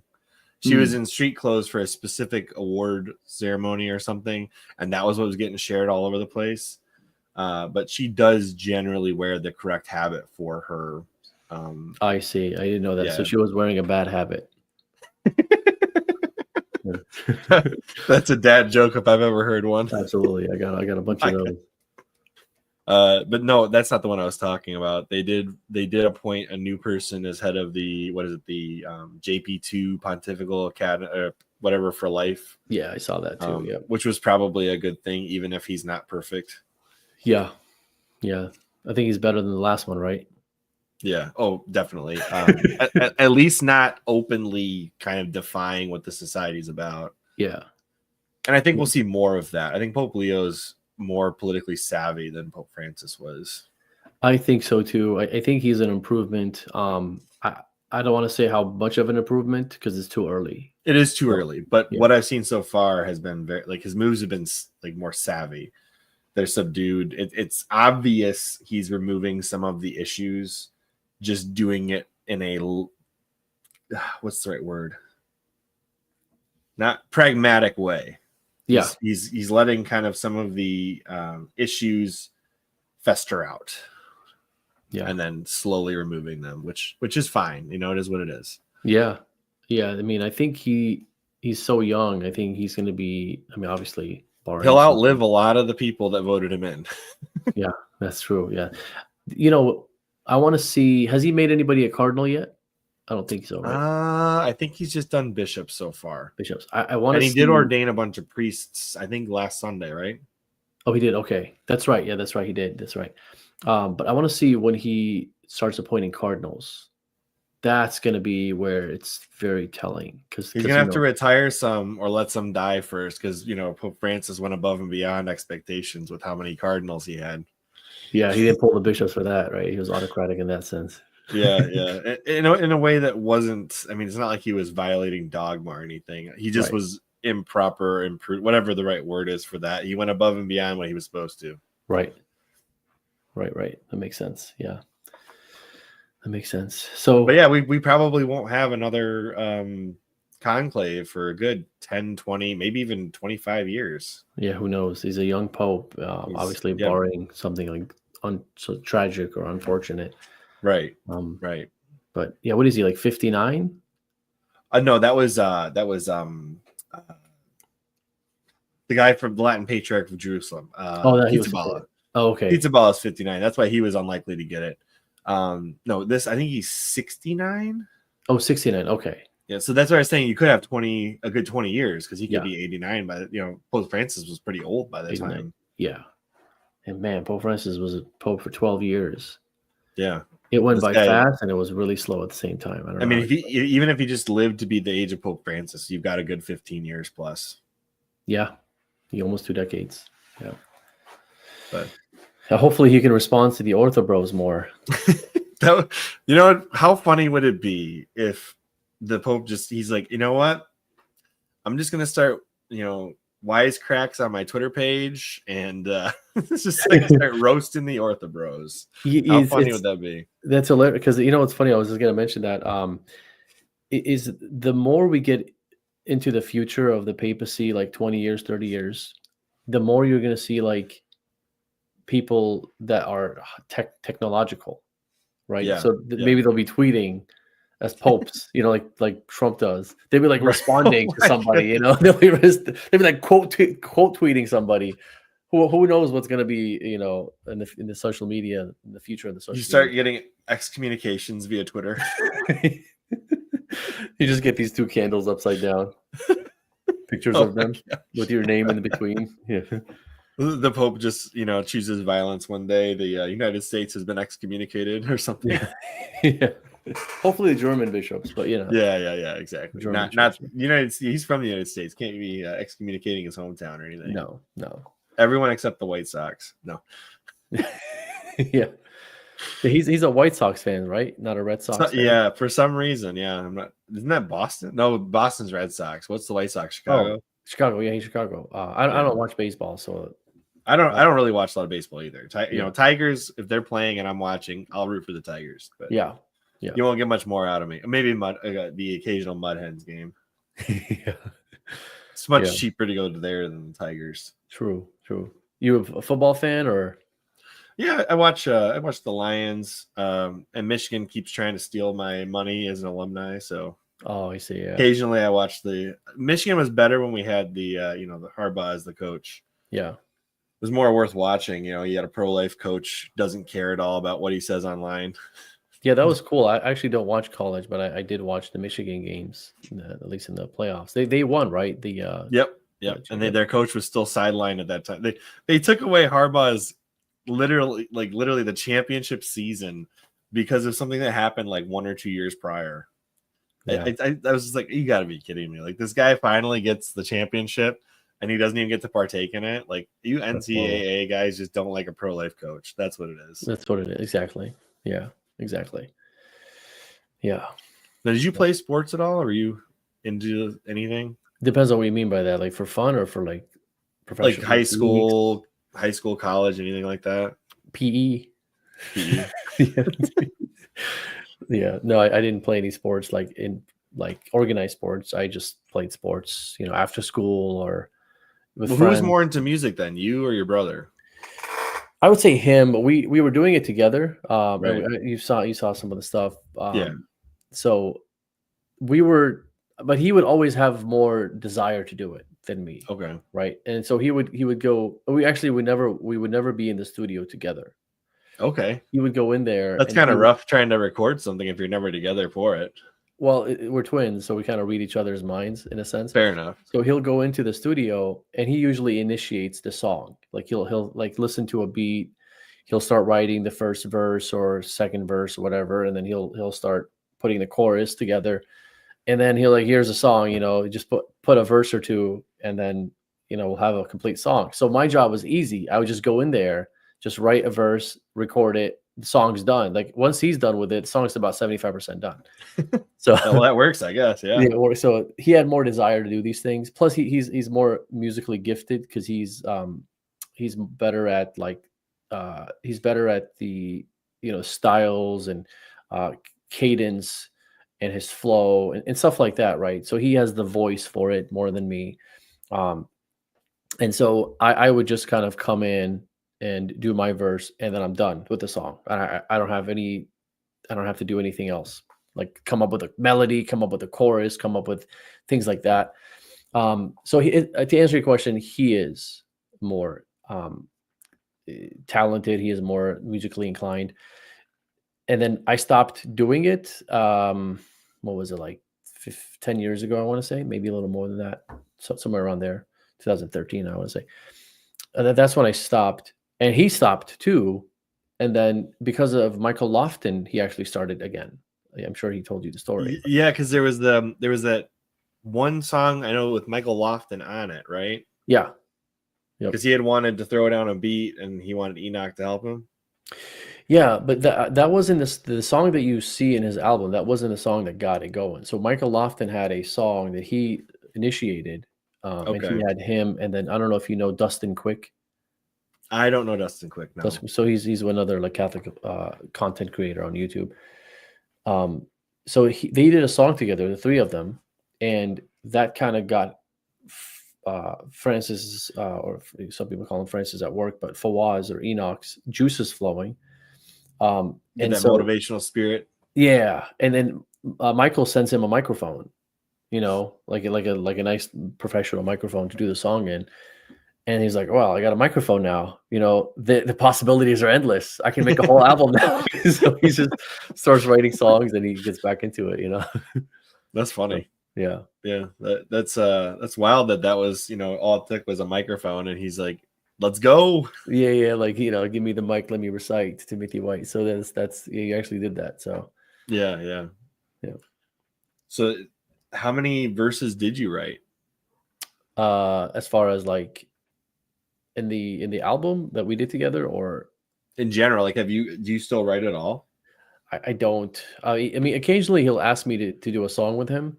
The last album he didn't ask me, which I'm actually glad, because I kind of don't like to, because he's always like, when are you gonna write your verse? I'm like, just give me another week. And it's like 5 weeks go by. He's like, the album's coming out in like 3 weeks. I need your verse. and then I'm always, last minute I'll have to write something, record it. But in the first, I think, I don't know how many albums he has. Let's say he has 4. The first 3, I'm in there. And 1 or 2 of them, I'm in 2 songs. So it's all together in his recent, his comeback. Let's say if he has 4 albums, let's say I'm probably in about 4 or 5 songs total. Okay. And in each song, I have 1 verse. But back when we used to do it together, we used to split the verses equally. So there's 3 verses. So he would get a verse and a half, and I would get a verse and a half. But he would always do the chorus. So he would be in the song more than I would be. So and it's funny because back then back then I was more talented lyrically, and he was more talented musically, right? So me, like, my lyrics are very technical, and I'm all about the rhyme scheme. This is back then, right? He didn't really care about rhyme schemes back then, where his rhyme scheme was like Dr. Seuss, like shot, got, hot, or my rhyme schemes are like 10 syllables all rhyming with each other, just kind of going like that. But now, after he made his comeback, all of a sudden he is doing the rhyme scheme thing, which is kind of cool to see. So his talent has definitely developed quite a bit, and you can see that after every album, right? Not just the talent, but the quality of music too. Yeah, it's developed. Yeah, it's funny because when you listen to his first comeback album and you listen to his last album, you can tell a difference in quality. But when you were listening to his first comeback album, you're like, wow, this quality is really good. I don't know how much better it can get. But it's kind of like a video game, right? They just keep making it better after every year. I'm like, how do they do that? Why do they just make it so good? Why does it take an evolution of the game to get better like that, right? Yeah. So, yeah. But no, he's come. I mean, for starting out where you guys started, and you guys were already producing what I would consider to be professional music. Yeah. He's really continued on and made things better and better as he keeps going. So I'm impressed, and my kids really like the music. So yeah. So what were you listening to from us? Like, are you talking about Spirit versus Flesh? I think that was it. Yeah, that sounds familiar. So like Open Arms, like songs like that. Okay, so there's some songs in there. So I'd say he goes into the studio, he does this thing. There's a song in there. It's called Chain Reaction, right? Yep. Okay. I think I remember that one. So that we never went in the studio together. He actually wrote his verse, and the chorus was there, and I went into the studio and I listened to it and I made a story out of it that actually made sense. Like, it actually has like a twisted ending, but we never planned that. We never planned it. If you listen to it, if you listen to the, well, it's finally sunny outside. So my skin is like, oh my gosh, sun, because I live in Michigan. So Yeah, the land of perpetual gray skies. yeah, exactly. I used to live in San Diego for 25 years, so I'm used to being under the sun for 25 years. And then I come here. That's my wife. He was outside with the kids today, as I am every day in the summer. It's funny. Okay, so I was going to say something about debates. So Orthobros, they want to debate me, right? They don't want to debate me. So I'm always trying to get a debate going. And none of them want to debate me, and they're always like, "Oh, you're not big enough to debate. You don't have enough subscribers." Oh yeah, I was gonna bring that up. I mean, I think that's an insane reason not to debate somebody. And it's not like I have 5 followers, or like it's not like I'm this random, like this random with 20 followers on Twitter or something. It like I've been doing this for number one. I've been doing this for like close to 2 decades, right? Yeah. But nobody knows me like that, right? So that's fine. Let's put that to the side. 5 years ago, I was on Reason and Theology here and there, right? I was part of the whole thing. I would promote Reason and Theology, and all of them wanted to debate me back then. Well, at least Ubi Petrus wanted to, right? Craig Trulia, him and I did a debate on his channel. I think he took it down. Like all these Orthobros wanted to have a piece of that, right? And I'm like, I'm not interested right now, because I'm not a debater, right? But then I said I'm interested in debating one person, and that's Ubi Petrus, but he has to reveal who he is first, because I don't want. Oh yeah. I don't want to debate somebody with a paper bag over their head. They have nothing to lose, right? They got nothing to lose. Yeah. So anons on the internet have literally nothing to lose. That is true. Yes. Yep. So he finally debates Eric, and who reveals who he is. Yeah, exactly. I need 931. So he finally reveals who he is. So then I get interested, and that was like what, few months, 7-8 months ago, that he debated with Eric, somewhere around there. I can't remember exactly. And he doesn't want to debate me now. He's like, oh, I only debate in person. I'm like, okay, you only debate in person, so then you fly to me. Let's debate in person. It's your requirement. Why am I flying to you or flying anywhere near you? I was like, and then I actually put it, I put a tweet out yesterday, because he put out like, hey, I'm going to be in Orlando. I'd like to debate somebody, right? And like I think 4 or 5 people responded, and they're like, debate Elijah YASI, and he just ignores them. And I responded to that, and I said, he won't. He knows where to find me if he wants to. He can fly to Michigan to debate in person. That's his requirement. Or we can just do it online. And I said, I'm ready when he is. He can pick a date, any day of his choosing. I'll even debate him tomorrow. Right. And he just doesn't respond to me anymore. It's almost like I feel like a bully now. Like I'm just bullying this guy who's the champion of like Orthobro apologetics. And there's this like stupid Iraqi guy at me that he's like running from, and it doesn't make sense. But what I was trying to say is there's this true Orthodox, whatever you want to call him, like priest, Father Joseph Sweden. Yeah. And he's trying to set up a debate with me. I'm like, I'll debate you in September. He goes, why so far? So the reason why I'm bringing this up, because my wife posted about like playing with the kids outside, is because in Michigan, it's very seldom that we get nice weather. So you wait until June, that comes June, July, August, and September. You just want to be outside. You don't want to like deal with debates, preparing for debates. You don't want to deal with anything that's extra, right? Like my dad has a boat. I like to go on the boat after work. I like to play with my kids. I don't want to deal with this. And then I own a heating and cooling business. So I'm extremely busy in the summer, just in that in of itself. So I was like, the only thing I will debate any day of the week is the minimalist papacy position.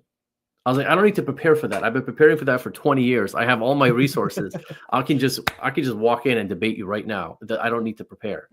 But anything else that needs preparation, I have to respect the game, and I can't debate until September, October, when it's fall and it's slower. Right. Yeah. But this is accurate. Would you agree? Michigan has like 2 good months. Yeah, pretty much, right? Like the beginning and end of summer are like the best months in Michigan, and then the middle of summer it's like ungodly hot. Yeah, exactly. It's just like Although maybe you don't feel that way being from San Diego and other warmer areas.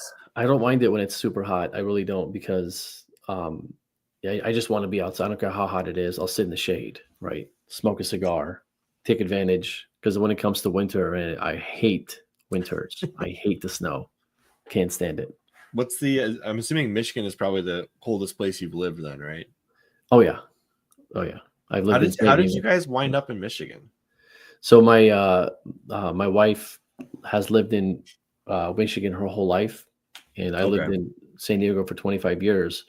So when we got married, we had to choose between the two, and owning a heating and cooling company would be a lot better in Michigan than it would be in beautiful San Diego. So that makes sense. It's more expensive in San Diego, so it's like you're more financially well off being in Michigan owning a heating and cooling company than in San Diego. So, and I had both. I had a company in San Diego, and I closed it down.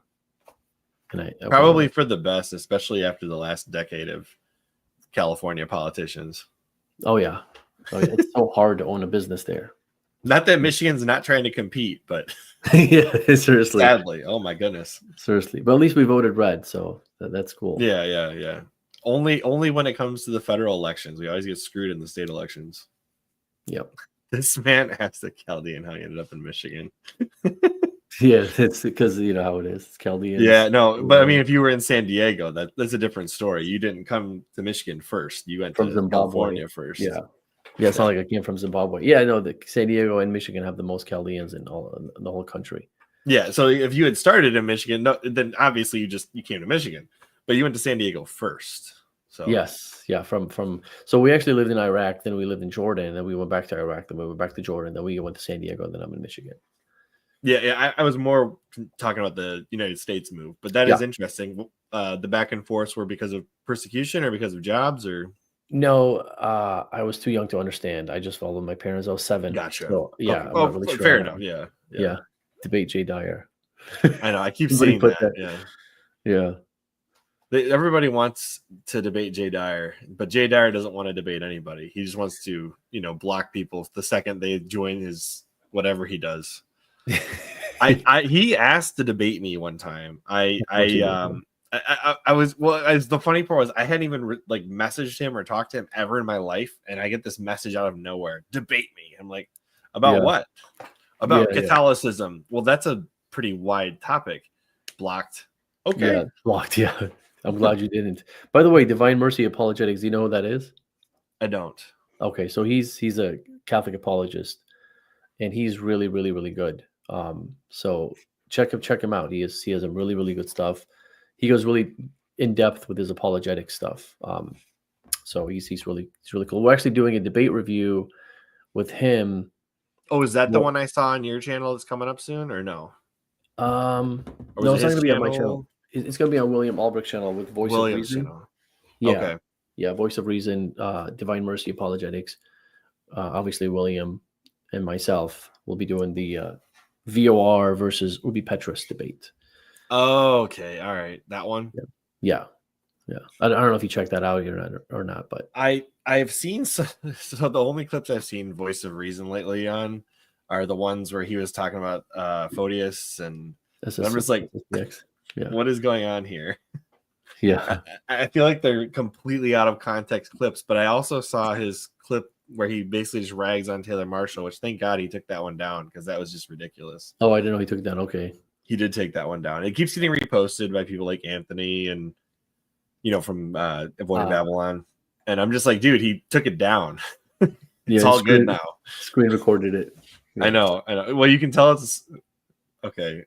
Anthony, forgive me, but you can always tell when Anthony screen records stuff because it has the red dot in the corner, or it has the time in the top of his cell phone videos, and I'm just like, well, that's when Anthony recorded. And then when they look more professional, Rob's the one that recorded it. Yeah, yep. You don't see the Snapchat notification on the very top. Yeah, that's mine too, by the way. What was it? Mine too. Like when I screen record, you can tell because it has all the notifications. Yeah, that's how I am. So what? The easiest way to stop that, right, is you put it on the do not disturb mode, and then you record. Well, I'm talking about the notifications are already on the top. So if I do another serve, does it get rid of them too? Not Yep. that they're popping up. Oh, they do. Okay, So that's when good you to know. if you go, you have an iPhone. No, but I still have that feature. Okay. Where it says, So yeah. there's like a focus mode on the iPhone. I don't know if it's the same on Android, but if I tap that, nothing will come across my notification screen. Period. While I'm recording. Oh, okay. Well, that's good to know. I learned something. I don't know if it's the same on Android, so just don't take it the exact. Funny how Photius literally came back into communion with Rome. True pillar of orthodoxy. Is that accurate? I keep hearing that, and I don't know anything about Photius, to be honest with you. Photius literally came back into communion with Rome. True pillar. No, I think he's being sarcastic. I mean, okay. I hope he is, because. Well, I'm sorry, Photius. Yeah, he did. I thought he was talking. I was thinking Palamas, but yeah, Photius did come back into communion with Rome. Yes. Did Voice of Reason also talk about Palamas or no? Or was it just Photius? I don't know. I thought it was Palamas, but I could be wrong. But Photius did come back in communion with Rome. Okay. Yeah, that's my understanding. I could be wrong, but I thought he did. Agus Pare, he's in the chat. He knows a lot of the history, so maybe he can confirm or a Divine Mercy Apologetics. Egos Pare. I didn't see that one. Oh, right there. Yep, I did see that person. They've been commenting the whole time. I appreciate everybody in the chat today. It's been fun getting sourcing crowd information for. It's like Who Wants to Be a Millionaire when you're like, poll the audience. Yeah. Ask the audience. 50-50, let's see. Yeah. I've thought about doing like a Who Wants to Be a Apologetics or something. Oh yeah, doing it like the millionaire thing. I just don't know how many people would watch it. Like that would be kind of cool. Who wants to be an apologist? Yeah, you should do that instead of doing the because Anthony liked doing the with the Avoiding Babylon trivia. I want to do something where there's like stakes involved and like you can't look at the chat for a period of time unless you phone a friend. I don't know. I got thoughts on it. But yeah, you should that would be cool. And you can give him like $1 million shoot bucks. Yeah, there you go. Oh man. Okay, so if you were given the choice to debate James White, Jay Dyer, or let me think, who Jimmy Akin on aliens, who would you want to debate? It has to be on aliens? No, just the Jimmy Akin one, because I couldn't think of a good thing to debate Jimmy Akin on. Oh, I would debate Jay Dyer. Jay Dyer? You would? Yeah. Oh yeah. I would debate as long as it's moderated and it's not on his channel. I would debate Jay Dyer. Your moderator options are Michael Lofton, Joe Heschmeyer, or Voice of Reason. I'm gonna go with Lofton. He's a good moderator. I've never actually. Does he moderate debates? Yeah, he's moderated. Well, recently he took it down, but Luigi and Voice of Reason, he moderated that debate. He's moderated debates between William Albrecht and the priest I mentioned, Joseph Sweden on the Immaculate Conception. So he's moderated. I think he's good. I've never seen Voice of Reason moderate. And who would you say the other one was? Who did I say? Oh, Joe Heschmeyer, I think. Joe Heschmeyer. I've never seen him moderate. So by default, I don't think he's ever. I should have said Matt Fradd. I know he's done some good. I picked Matt moderation. Fradd. Yeah, he's pretty good with that. Yeah. Okay. Yeah, nothing against Michael, but yeah, I pick Mike. What is your favorite debate you've done? My favorite debate I've done. I've seen the one you did with was it the Orthodox priest? Yeah, that one. I think that because I'm interested in that more. I've done. And that was I thought that was pretty respectful as far as debates go between you and him. And we didn't even need a moderator. Right. But we're going to do another one. Are you? That's the guy that I'm talking about. We're going to debate him in September. Oh, that is him. I thought it sounded familiar. Yeah. And I've listened to at least maybe 1.5 of the ones you did with him. And you guys were talking. I do remember you were talking about your Vatican I arguments. And he goes, that's such a niche thing that nobody even talks about. This is not worth debating or something like that. Was it Gasser, I think? Gasser, yeah. I'm like, yeah. And you're like, but this is my whole argument or something like that. We had to start somewhere. Right. Yeah, it was kind of funny. So I was trying to set up a debate with him on that very topic. And I'm trying to set up a debate with any Eastern Orthodox on that very topic, right? Yeah, that's funny. Because that is the most crucial topic. Because if you're going to say the papacy is autocratic, and then you're going to knock that straw man down. And I'm going to say, no, it's not autocratic. It's more collegial than you're saying it is. That's the very, very question that it boils down to, because what is the evidence of the papacy depends on what the papacy is. So if it's autocratic, now I'm required to find autocratic papacy in the early church. But if it's collegial, then I'm required to find collegial papacy in the early church. I think there's more evidence for the collegial, wouldn't you? I think it's basically all collegial because the popes work with their brother bishops. That's my whole Well, thing. it's starting with Paul and Peter. Yeah, exactly. Yep. I mean, Peter, think about this, Acts 15. The apostles are all infallible. All of them. Not in faith or morals, and when they're speaking ex cathedra, they are perpetually infallible in their ministry, right? So they could have all individually answered the question of Acts 15, right? They could have. They had the prerogatives. They didn't. They still held a council together, because it's always better to do things with your brother bishops than to do things individually. I think it's a sign of unity where everyone's on board, right? They didn't have to, but they did. Just like the popes, they bring everyone together in unity. That's the job of the pope, is to be the center of unity, not to be the center of division, which unfortunately some of them have looked at him that way. But by the way, I do want to mention something. Christ prayed that we all may be one. Christ's prayer cannot fail. The church has never been two; it's always been one. So I want to emphasize something, that the church cannot ever be separated. There can never be a schism in the church, ever, right? So now you're saying, oh, wait, hold on. Well, there's, The fact that there's a schism, there's a problem. Right, but there has never been a schism. What happens is people just leave. The church is always one, right? The church can always be one because you have the Petrine prerogative to know where the church is. That's the point of the Bishop of Rome's ministry, is when you look to him, that's where the church is. That's the one true church, always. So if there is bishops that leave the church, that doesn't mean the church now became two. It didn't split in half. The church is still one, and now these guys left, and that's one arc, right?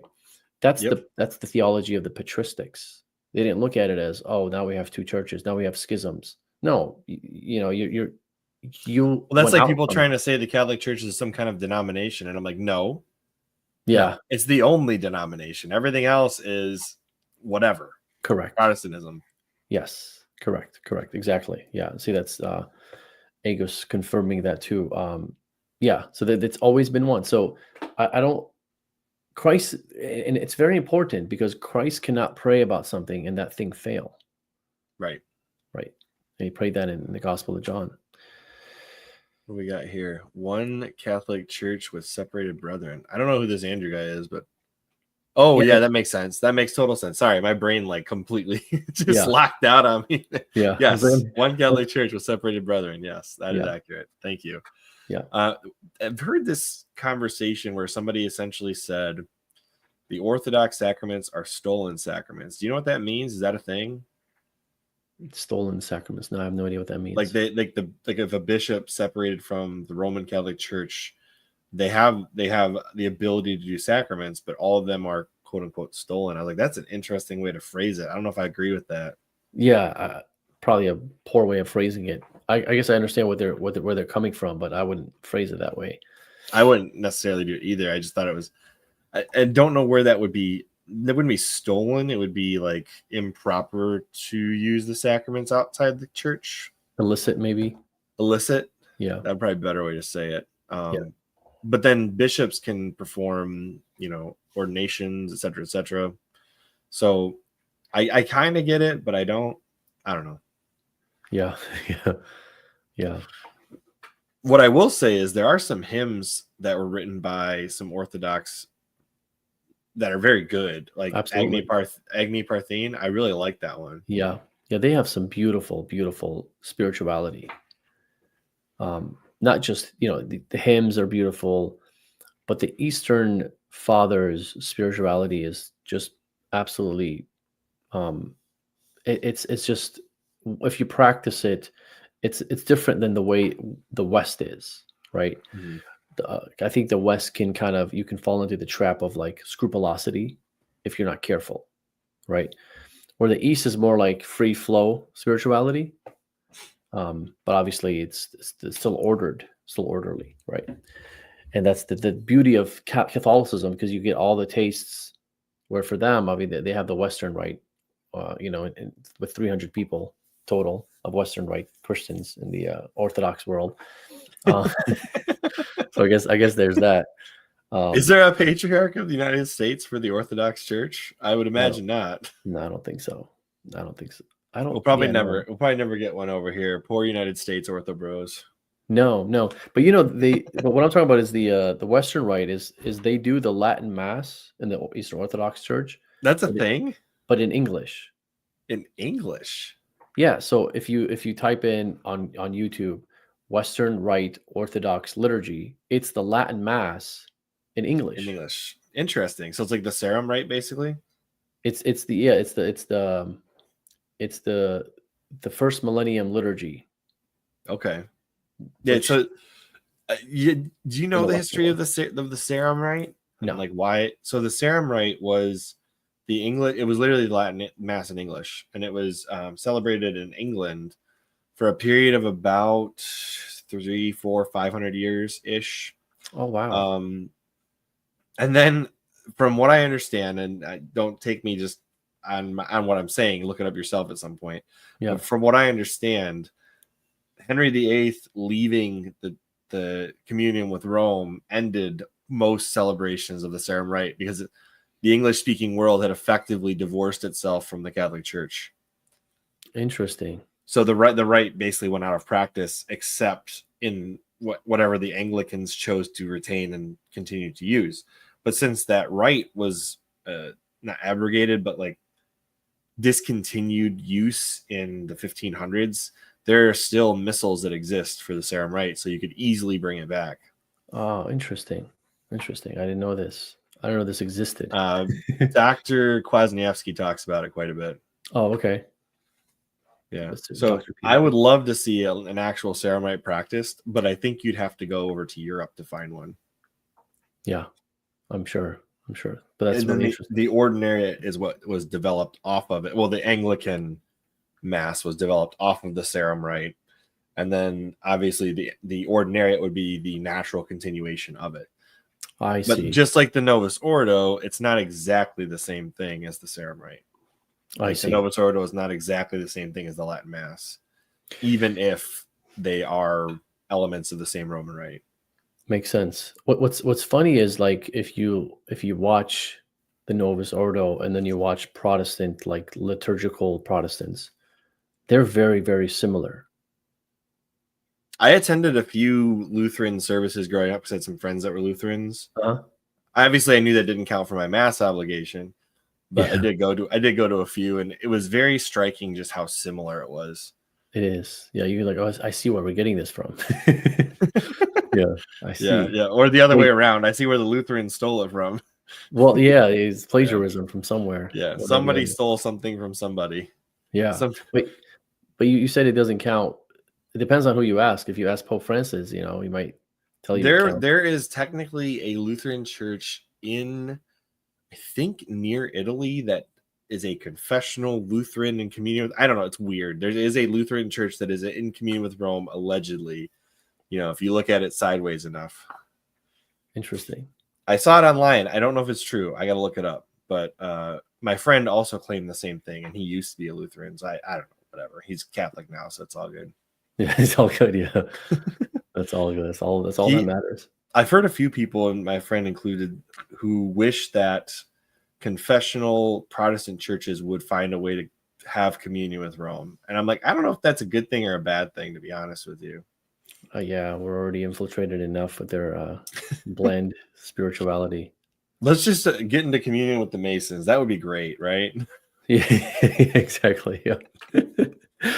Oh man, yeah. Let's work on the Orthodox first before we go into Yeah. the Protestants. Let's bring the Coptics back into What dialogue first. what would ideally it look like if the patriarchs converted their states over to, or not converted, I guess it would be ended their schismatic act and rejoin the church, what would that look like? Because I know in the early church, you had the patriarch of the various big churches. Yeah. Would that have been the origin of like what a cardinal eventually becomes, or is the patriarch something different? No, patriarch is different. Okay. Yeah, in fact, you've had, I think this conclave had the first patriarch in the Chaldean church who was in the conclave, who was made a cardinal. So a patriarch is not a cardinal, and a cardinal is not a patriarch. So the Chaldean patriarch was made a cardinal.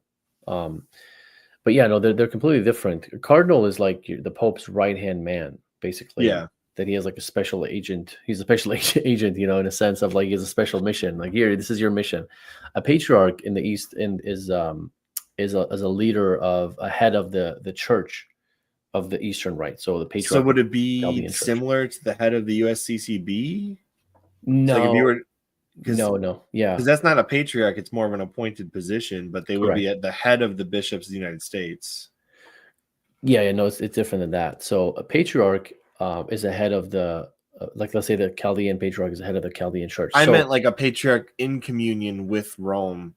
Oh, I see. Not the like the Orthodox patriarchs are essentially like their own little popes, I guess, kind of, right? Because the Greek Orthodox patriarch would be the head of the Greek Orthodox Church for the time that he's in that position, right? It depends. Okay. So on the patriarch itself. So like Patriarch Bartholomew, he is the patriarch of the Eastern Orthodox Church. Yeah, but he is exactly a Constantinople, but he's known as the head of the church. Okay. Yeah. But again, it's decorated head. It's not like he has any real authority. No one listens. Kind of like the King of England. He's not really doing anything. Yeah, there you go. He's like, exactly. And then you have like patriarch of,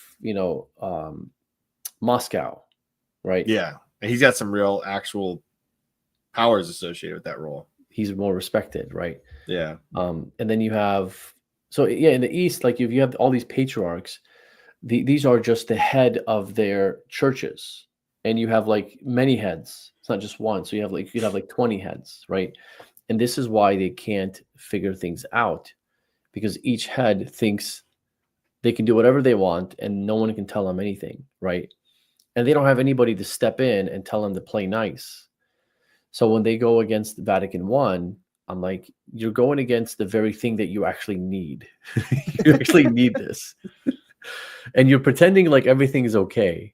Like you guys can't get along and you're pretending like it's okay, but it's not, right? You need somebody who's a papa that says, and all you children get along. Exactly. All you children get along. Wesley Chambers, you know who that is? That sounds extremely familiar, but my brain is starting to to just. Yeah. So he writes blog posts like Substack, right? Oh no, yes, I know who you're talking about now. Yep. Sorry. So he recently came out with the debate review between Eric and Ubi Petrus. He has a part 1 and part 2. And man, where was I going with this? Talking about brain farts. Here I am. But he had a that's where I was going with this. He had a beautiful image of what the Pope is supposed to be. He said that the Pope is not supposed to be like this apex, right? This like person with, I don't know how he worded it, but let's like a machine gun, like, do this or do that. He is supposed to be, picture him as a wise man with a stick, where his opinion is respected, and you go to him to get things done, because he's going to be like the papa, like the grandfather, the what's the movie, The Godfather, right? He's like Tom Selleck in Blue Bloods. There you go. Yeah, there you go. So he that kind of gives you a different perspective of what to expect when it comes to the papacy. But I would highly recommend people check out those 2 posts, and he's actually going to be on my channel to talk about those 2 things pretty soon, in about a week or so. Yeah, so isn't the Orthodox understanding of the papacy was like the first among equals, what they always try to, and that is technically not an inaccurate description, but it also diminishes a little bit what the papacy is. Well, first of all, we have to ask, what does that even mean? If you ask 100 Orthodox, what does it mean? You're going to get 100 different answers. So all you got to do is like, all right, first among equals, as long as you are saying the same thing as Vatican I, we're good. Yeah. All right. Well, it is getting a little late. Is there anything else you wanted to discuss before? I don't want to ask you another question, spin us in another direction, but if you got something else you want to talk, then. No, I think that this was really, really fun, man. I really appreciate you having me on. This was really fun. Well, good. We'll definitely do it again. Maybe I'll get you and your brother on, and we can have a debate wrap off or something. Oh, no, he'll win that one. So No. I didn't say against each other. Oh, okay. So we'll just do a cipher. We'll bring on I don't know, maybe Wesley Huff or something. Yeah, I prefer Orthobros. Orthobros, yeah. Well, yeah. What is Huff? He's a Protestant evangelical or something. Yeah. All right. Well, then you know what? We'll grab Luigi and Mario. That's who I want to debate, man. Especially Mario. He actually agreed to debate my brother like a year ago. And it never happened, or no, it never came to fruition. I actually tweeted this 3 days ago. I was like, you guys should do it. And isn't Mario the one that does lots of memes on his channel? Yeah, I like him. He's actually funny. He's pretty funny. He's a funny guy. I can appreciate humor, right? So the humor that's done innocently, and even if like people make fun of me, I'll just like crack up. Like some of it is like freaking hilarious. I'm like, oh, this is funny. This is actually funny. I don't mind that. The humor that I don't like is when I'm assuming that's a joke, right? The stop running from Jay Dyer is a joke.